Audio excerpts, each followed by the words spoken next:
Welcome to the Gals Guide to the Galaxy podcast, where a group of gals gather for you one cool thing around our topic of the month.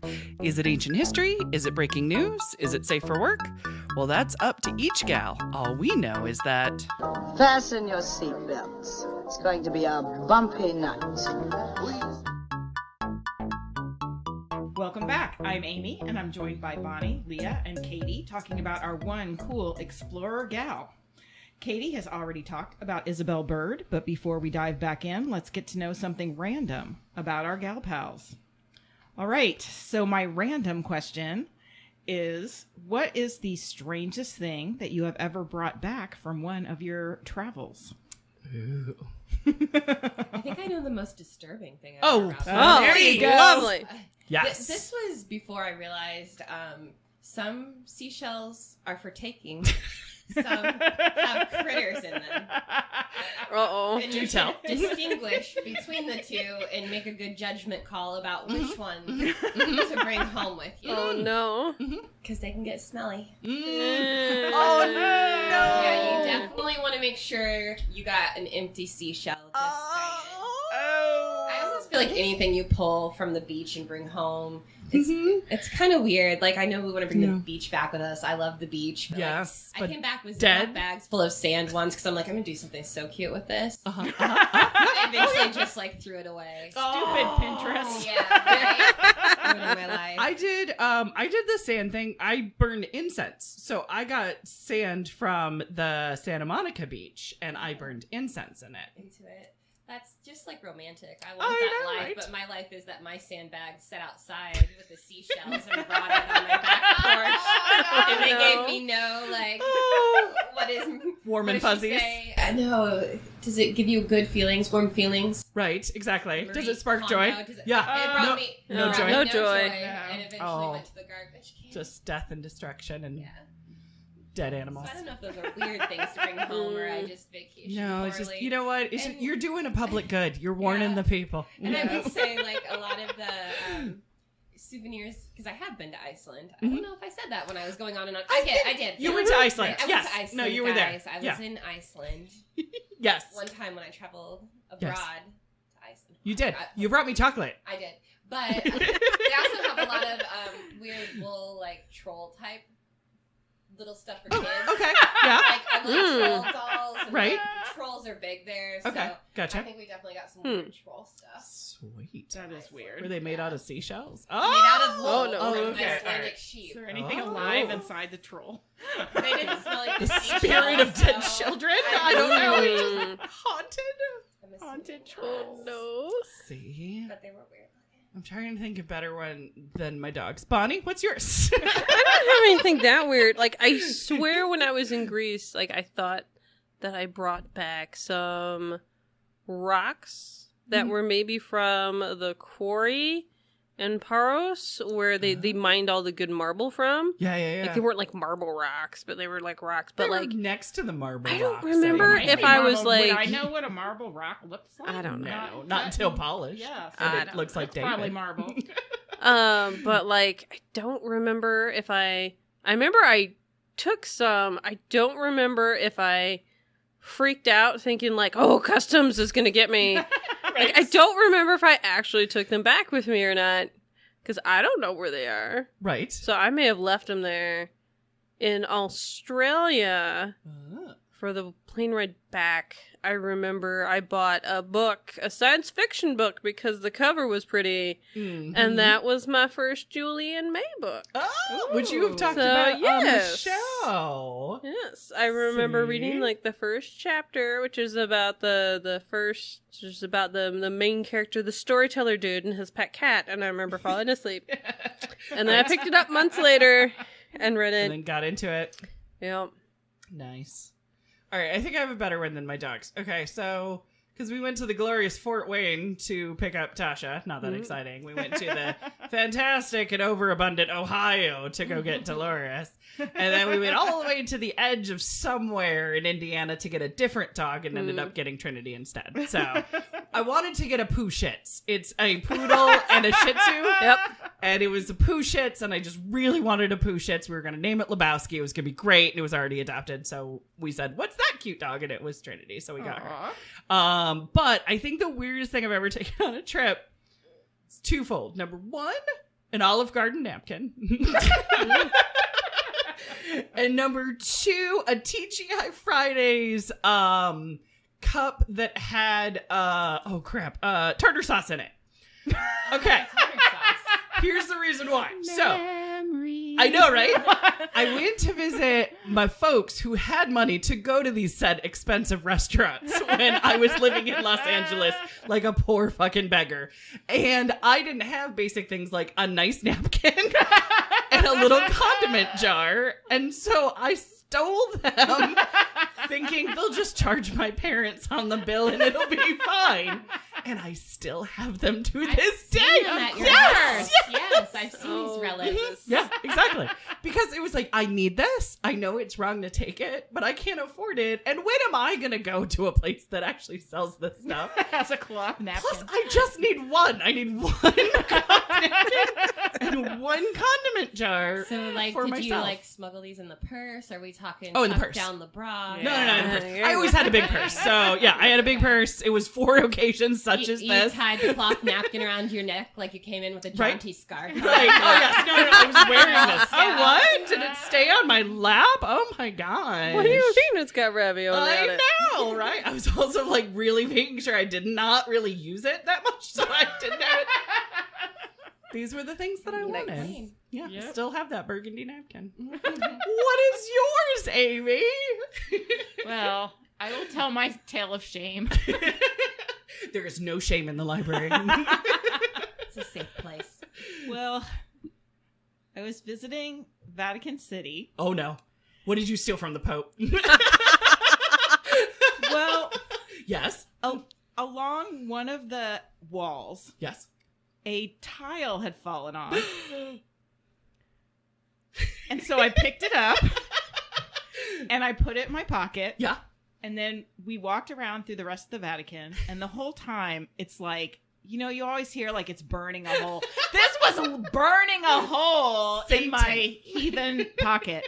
So at the last minute, I panicked and I put it back. Yeah. But I did keep a big piece of the grout. Goodness. Because I wanted something to remember Did you it by. break some of it off? No, it was all like, Oh, it was just like a little like rubbly pile. So it had like kind of a smaller chunk of tile. And, Right. and I just scooped it and threw it all in my pocket. But so I have a piece of grout. Oh, from the goodness. Vatican. That is amazing. Yeah, that is. Your That's- shame spiral was real, wasn't it? Oh. And there are many other times that I have also stolen many Precious things, relics. pocketed things, but was goods, the it's most fine. embarrassing. Oh my gosh, I love it. Oh. Well, who do you have for us, darling? Who is your one cool explorer gal? Well, I am going to talk about Gloria Hollister Annabelle. Ooh. She is one of the gals of the Bathysphere. Ooh, the Bathysphere. I like it already. Yes, the Bathysphere was invented by William Beebe and actually manufactured by Otis Barton. And it was, I guess you'd call it a submarine. Okay. I don't know. Oh, okay. It was Like a capsule? well, it was Okay. perfectly round. Okay. And it I guess the walls were about a foot thick metal. Oh my god. Mm. It had windows that were made of quartz because glass they didn't think was going to hold up Yeah. underwater. And they said in everywhere I read that it was a 2-man submarine. Mm. But when you see pictures of it, I couldn't fit in it. I don't know how 2 men fit in it. It's right, tiny. yeah. And it's just It's this a tiny half little person? round thing. I don't even know. And it was attached to a giant winch. Okay. So there was a chain to pull it back up. Right. And then there was the air hoses. Mhm. And there was also a telephone cable. so that they could. That's tiny. Yeah, it's tiny. Put that in the show notes. I will put that in the show notes. Because that is a tiny. It's like a large golf ball. I know. It's just like a little marble. I mean, I don't understand how two people cram it in there. No. And just imagine how it would just get so steamy and gross. But Oh, anyway. yeah. Oh. But it was built in the late 20s. Okay. And Beebe was the head of, they called it the Department of Tropical Research, the DTR. Ooh. And it was in Bermuda. Bahama. Come on, pretty mama. Yep. There you go. Let's all go to Dollar Tree and get some Jimmy. I hear Luau stops in. Puppets in town. in town. Yes, and so he was the marine biologist, Okay. and he invented this to do deep sea dives, and he and Barton actually held the record for decades for the deepest human depth in the ocean at about just over 3,000 feet. Until James Cameron came along? Sorry. I'm jumping ahead. James Cameron. No, actually, Otis Barton broke it. He broke his own record. Oh, I like it. In 1950. Sweet. And Beebe was mocked by other scientists because he hired women. Oh. Of course, It's like this a is- Pickering situation. Yes, Mhm. this is 1930, and the quote is that they really ridiculed him. They called his inclusion of women in these spaces a deprofessionalization of the field. Oh. But Beebe's response is that he hired the team for their sound ideas and scientific research. Yeah, so he exactly. just did not care. Sweet. Good man. And one of the women he hired is Gloria Hollister. She got her it was probably a titty degree A tit degree. in zoology. Tit degree. There you Yes, go. and Yep. she started working in a cancer research lab, Oh, wow. but she really wanted to get outside and to study animals. So she applied at the Department of Tropical Research, and she got the job. She was hired on for dissection, so that the little tiny bathysphere also had a net, and it had outside lights and things so they Right. could see. And so they would bring up specimens, and so they needed people who were very good at dissection. Ah. But what she really shined at was manning the other end of that telephone line. Ah. And it was very important that they had somebody on the end of that line who not only was a very gifted scientist to transcribe all the notes, because it was very hard to take notes in the tiny golf ball with the hot sweatiness. You're sitting there in a yoga ball Yes. doing Yeah. research. Yes. So they just described everything in great detail over the phones. Nice. But also her personality was such, she was outgoing and bubbly. She could joke with them. She could keep their spirits up when they were down Encourage in the them. bathysphere. Yeah, yeah. And also keep them talking. Ah. Because in case they panicked?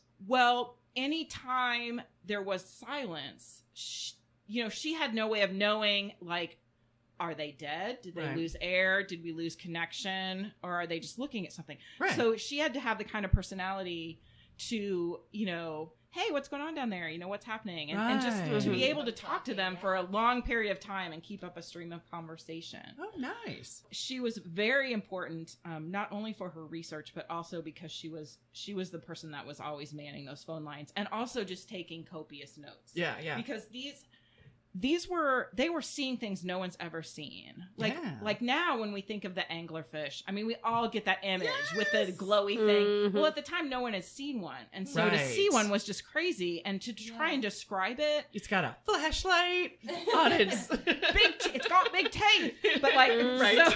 so, and then to study it too, and to be able to study the specimens when they came up. Yeah. And so she was also very important to the lab because she invented some very new and modern dissection techniques. Mm-hmm.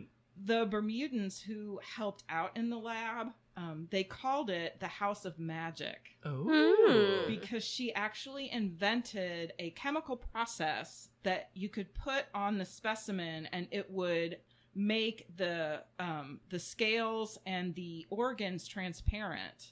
So that you could see the fish. So she did a lot of experiments with different dyes and x-rays, and weird. because they wanted to be able to study the interior of these crazy animals, because a lot of what they were bringing up, they're black because they're down in the dark, and they don't develop any color. Yeah. And so here she was taking these black like eels and things and making them clear, and so it was the House of Magic was her lab. Wow. And she also got to go down in the Bathysphere on several occasions. Wow. She the first time was on her 30th birthday. Oh, happy birthday. They took her. I don't know how much. I mean, it would be very exciting, but also like hideously uncomfortable. Oh yeah. But and yay! I get to go in a toilet into the bottom of the. No, I'm crammed in here. But and like they've been using it for a year. It's probably disgusting. Oh, I'm sure it's great. But and on that day, she got the record for the deepest dive for a woman. Oh, nice. 4 years later, she tripled that. Ooh. So her first record was 410 feet. And her second record was 1,208 feet. Oh, goodness. And that actually stayed as the woman's record until the 60s. Oh, really? Nice. Yes. They just didn't have the technology to do it. Right. I mean, Mm-hmm. they were just dropping these these Lead metal balls. marbles down in the ocean. Oh, my gosh. So after that, she did other expeditions for the Department of Tropical Research. She explored over 200 miles in Guyana.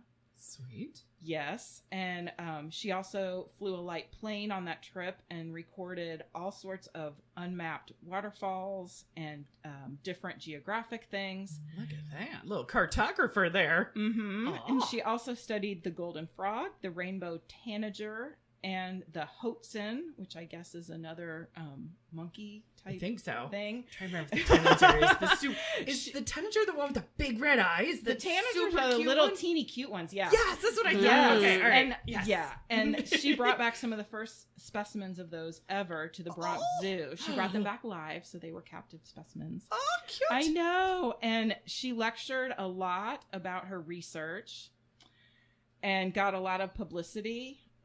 She was a member of the Society of Women Geographers and received their Outstanding Achievement Award. Yay. Yes. In 1952, she moved to Connecticut with her husband, and she just fell in love with the Mianus River Gorge. And she got very worried about preserving it. Oh, cool. Yes. So in the 50s, she founded the Mianus River Gorge Conservation Committee. Mm-hmm. That actually became a member of the Nature Conservancy, and the gorge became its first pioneer land project. Oh, wow. She ran tours through the gorge. She would take visitors in and trying to raise money to support for its preservation. And in 1964, the gorge became the country's first natural history landmark to be registered with the Department of the Interior. Oh, wow. Originally the preserve was only 60 acres, but now it's 770. Goodness. Yes. So she was, I mean, not only this ocean explorer, but she also was very important for U.S. preservation efforts. Cool. But I also want to mention some of the other Bathysphere gals. Yes. I love how you like bring us one gal and you're like, I'm gonna bring all these ladies too, and I love that. I gotta bring her friends, man, absolutely, because they're also cool. Because she Yes. also worked with a woman named Jocelyn Crane. Okay. And she was also a zoologist who studied crabs. Ooh. And her, did you find the one with the knife? You know the one I'm talking about? Oh gosh, I hope so. Crazy. That one's still around. It is. She wrote a book called Fiddler Crabs of the World in the 70s that's still used today. Mm-hmm. And when she was working with Beebe, she also did get to go down in the Bathysphere, but she mostly shined in really going through these notes that were, just sort of stream of consciousness. Get everything And, down. Yeah, and organizing it, and then also classifying the animals and doing all the taxonomy and all that kind of stuff. Oh, neat. When Beebe retired, he named her the director of the DTR, the Tropical Research Department. And so she stayed in Bermuda and actually ran that. Oh, in the wow. 50s. Oh, so she stayed. Yes. Oh, Yes, she studied crabs. sweet. I like it. Another very important part of this expedition, and very important to Beebe also, is when they couldn't get specimens, he hired artists and illustrators to draw from his descriptions. Oh. So he would phone them up to Gloria, and Gloria would pass them on to the artists. And if they had a specimen, they would also give those. Yeah. But if they didn't, it was just the written description. And then these illustrators, and most of them were also women, Cool. would draw up whatever he saw. And then he would come later, he and Otis, and say, well, no, this has to be different, or this fin is different, or whatever. Yeah. And the most famous of these artists is Elsa Bosselmann. And she was German and moved to America. And she was classically trained in art in Germany. And she had her first show at the age of 27. In America, she also had other private art shows. And she also did some illustrations for books and other things. Oh. But she really wanted to do nature illustration. And so she applied with the Zoological Society, and that's how she got hired by the DTR to go to Bermuda and work on this project. It's kind of like a lifetime dream of she Yes. wanted to draw animals and lifelike. Yeah. Yes, and so she just wanted to help and do this artwork based on these real discoveries. Nice. But she also did other things. She also illustrated Tintin. Some of her works. The doggy. Other scientific works that she did for like National Geographic. She painted like different things from Aztec history. Like she just did a lot of illustrations. And Cool. In the 30s, 40s, and 50s. And she actually she didn't go down in the bathysphere, but she would put on a diving bell helmet. Yeah. And go underwater with a weighted easel with the canvas attached to it. Oh, wow. And her brush would be chained to that. And she'd have oil paints because, of course, they wouldn't mix with the water. Yeah. And she would paint underwater just to get a sense of sort of the light and the way fish moved. Oh, wow. And so she also did a little self-portrait of her in her diving bell under the water. And I just think that's so cool that she... went under the water when that, to kind she of probably hadn't immerse, ever, yeah. done any kind of diving before, but she would go there. She called it a fairyland. Oh, No. Yeah, she loved it. I can see that. And her paintings of all these crazy deep water fish, they were kind of a sensation. They were published in National Geographic magazine in the mid 30s. And, people just went nuts because these fish looked crazy. Oh yeah, never seen anything like it on multiple different levels. Yes. Yeah, And also her illustration style really brought them to life. She sort of gave the fish a personality. yeah. If you look at her works, like right now when we think of an anglerfish, like I always think of like it's really cartoony. Yes, It's, Big like eyes, the Finding huge Nemo-y. teeth. Yeah. Mhm. That's her. See? That's her consciousness. It's now it's part of the zeitgeist. When we think of these weird glowing fish, Mhm. that image we get, a lot of it is based on her work. Nice. And she also illustrated textiles, bathroom towels, rugs, handbags. They were sold at Macy's and they were based on her underwater illustrations. Ah. Yes. I was gonna say, were any of them Vintage. tiles at the Vatican? Ah. I thought we were going I full might have circle. stolen it if it fell off the wall. It was rubble on the Nice. floor. You're left fine. it there. The Pope has more. Yes, He can afford some grout. Sweet. I probably know of her work and not her name. I'll bet you that's what it's sounding like. If you I've saw seen her it, stuff 1,000 times. Yes, and it also has that real like mid-century modern sensibility to it. Just when you look at it, it's just they're just really cool. So I had to mention her, just because she was sitting in the water in her 16-pound weird helmet with the air hose, painting with her weird weighted, so cool though. weighted paints. I can see Bonnie doing that next week. The Zoological Society still has a lot of her works. Oh, neat. And when they were pulling them for an exhibition, they noticed that some of them had Beeb's notes on the back where it said, move this fin, or this is wrong, or, fix this. Oh, that's cool. Yeah, and so it's just really, the whole project is just weird. But cool. And probably my favorite Bathysphere story, it isn't gal related, but it's hilarious. They went on the radio because they were going to do like this half-mile dive, and it was going to be one of the deepest, and they were broadcasting it. Oh, wow. So it was a whole big thing. They were being broadcast, and it was Beeb and Barton. They were crammed up in the little Bathysphere, and it's being lowered down. Live broadcast. Barton totally gets seasick, pukes everywhere. Oh no! Because imagine you're just dangling on this little string. Right? You're probably getting batted all over the place. I mean, it's not like straight down. Yeah. And so they just have to keep broadcasting. Oh god! And they're stuck in there. I mean, you're trapped living in it. Tiny little thing. Oh gosh, I just can't imagine it. But I just love that, and I just love the thought that they have to. I'm sure they hid the whole thing. Oh yeah. Like. So they're very like demure. covering the microphone and like not, they're doing it through the phone line, of course. And they did hit their record, but still, I just can't imagine how disgusting to just be down there. Yes. Right? No. Talking about their amazing project and the world that they're seeing out their window. Oh my gosh. The ocean smells funny. Oh gosh, I know. And the Bathysphere took a lot of hits too.